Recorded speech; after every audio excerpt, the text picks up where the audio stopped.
होगा कि हमारा देश 15 अगस्त 1947 को ब्रिटिश शासन के गुलामी से आजाद हुआ था और 26 जुलाई 1950 को हमारा देश संविधान का प्रणयन हुआ था।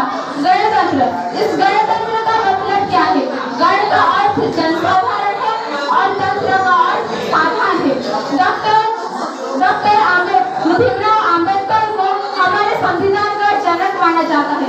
हमारे इस स्वतंत्रता और संविधान के प्रणयन में जाने कितने सारे महान नेताओं, वीर पुरुषों और वीर महापुरुषों आदि सैकड़ों सैनिकों ने इनका जीवन बलिदान किया है।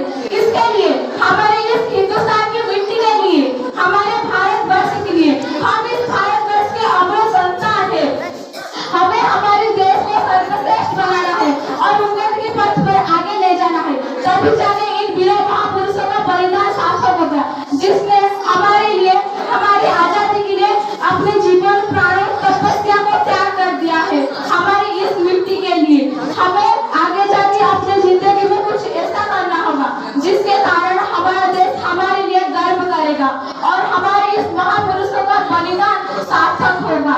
हम आज आगे सीधे घूम सकते हैं, फिर सकते हैं, यहाँ पर खड़े हैं तो किसके लिए? उन वीर पुरुषों के लिए। उन वीर पुरुषों के लिए मेरे तरफ से नमन। हम सभी को इन महान सेनाओं को नमन करना चाहिए, जिसके लिए हम इस मिट्टी पर खड़े हैं और इस आजाद भारत के अमृत संतान है। हम सब अलग नहीं है,